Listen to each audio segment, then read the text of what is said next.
నమస్తే. నేను మీ అశ్విని కుమార్. ఇన్ని రోజులు వీడియో అప్లోడ్ చేయకపోవటానికి కారణం యూట్యూబ్ కమ్యూనిటీ గైడ్లైన్ స్ట్రైక్ పడింది. 9 రోజులు ఎక్కడ అప్లోడ్ చేయకూడదని గైడ్లైన్స్ ప్రకారం యూట్యూబ్ వార్నింగ్ ఇచ్చింది. కాబట్టి వెస్ట్ బెంగాల్కి సంబంధించి ఒక వీడియో ఎక్కడో మతపరమైన ఇబ్బందులు వచ్చినాయని ఎవరో కంప్లైంట్ రైజ్ చేశారు. కాబట్టి యూట్యూబ్ స్ట్రైక్ ఇచ్చింది.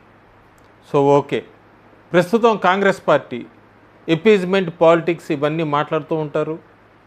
ఎపీజ్మెంట్ పాలిటిక్స్ హిందూ ముస్లిమ్స్ని విడగొడుతోంది బీజేపీ అంటూ కూడా ఎక్కడెక్కడ స్టేట్మెంట్స్ ఇస్తూ ఉంటారు. కానీ పూర్తిగా ఆచరణలో పెట్టేది కాంగ్రెస్ పార్టీయే. గత కొన్ని సంవత్సరాలుగా చూస్తూనే ఉన్నాం చాలా ఉదాహరణలు. ఈ మధ్య జరిగిన 4 రాష్ట్రాల ఎన్నికల్లో, అట్లాగే ఒక యూనియన్ టెరిటరీ పుదుచ్చేరిలో ఎక్కడికక్కడ తమిళనాడులో ముఖ్యమంత్రి వెంటనే ఎన్నికయ్యారు. అట్లాగే పుదుచ్చేరిలో, అస్సాంలో, బెంగాల్లో, కానీ కేరళలో ఆఖరికి గ్రూపిజం పాలిటిక్స్. ఆ తర్వాత ఆఖరణ ముఖ్యమంత్రి నిర్ణయించిన రాష్ట్రం ఏదైనా ఉందంటే ప్రమాణ స్వీకారం అది కేరళనే. కానీ కేరళలో ఏం జరుగుతోంది?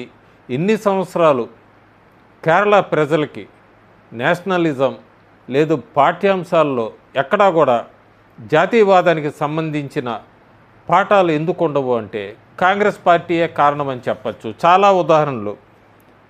కాంగ్రెస్ పార్టీ ఐయుఎంఎల్ పొత్తులో వెళ్ళి అధికారాన్ని చేజిక్కించుకున్నారు కేరళలో.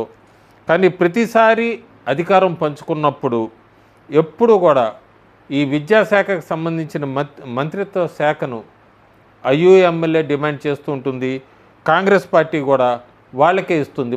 ఇప్పటిదాకా కేరళలో 7 సార్లు ఈ యూడిఎఫ్ ప్రభుత్వాన్ని ఏర్పాటు చేసింది.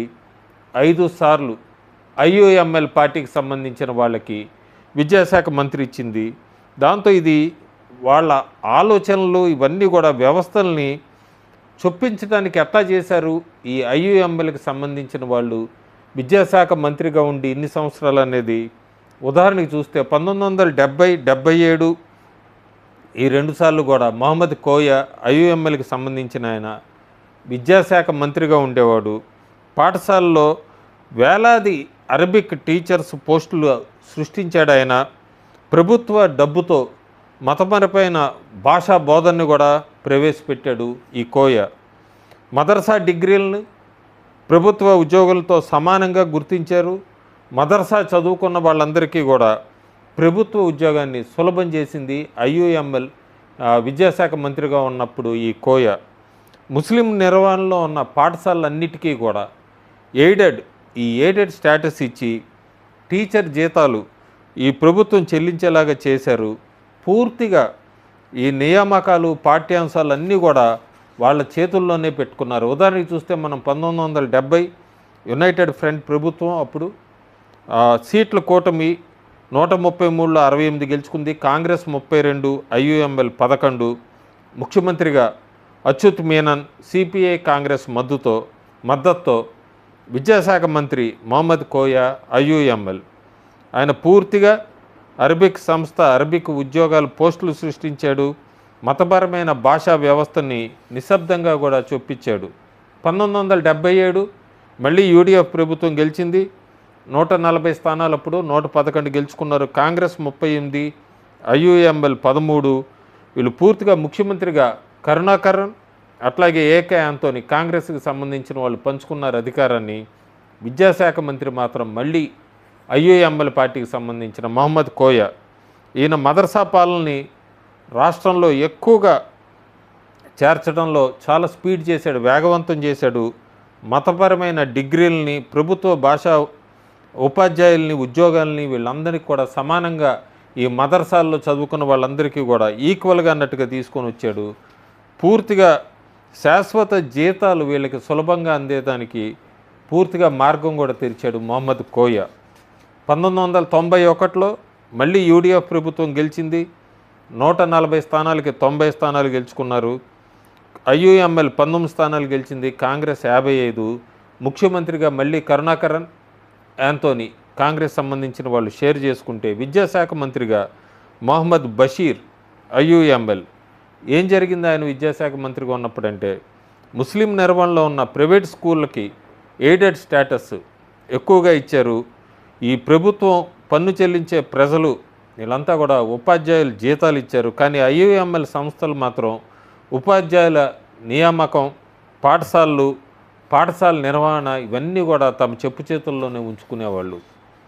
2001లో మళ్ళీ యూడిఎఫ్ ప్రభుత్వం వచ్చింది. 140కి 99 స్థానాలు గెలిచారు. ముఖ్యమంత్రిగా కాంగ్రెస్ పార్టీకి సంబంధించి ఏకే యాంటోనీ, ఉమెన్ చాందీ వీళ్ళిద్దరూ కూడా అధికారాన్ని షేర్ చేసుకున్నారు. మళ్ళీ విద్యాశాఖ మంత్రికి వచ్చినప్పుడు మాత్రం సూబ్సీ బషీర్ ఐయుఎంఎల్ పార్టీకి చెందిన వాళ్ళు వీళ్ళిద్దరూ షేర్ చేసుకున్నారు.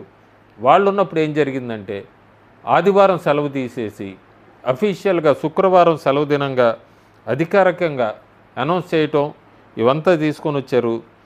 పూర్తిగా ముస్లిం మెజారిటీ జిల్లాలు, ప్రభుత్వ పాఠశాలలు, ఉదాహరణకి మల్కాపురం ఇలాంటి చోటంతా కూడా ఆదివారం సెలవు బదులు శుక్రవారం మూసేయాలంటూ కూడా పూర్తిగా వాళ్ళు ఆ ఫ్రైడే కల్చర్ని తీసుకొని వచ్చారు వాళ్ళు విద్యాశాఖ మంత్రిగా ఉన్నప్పుడు.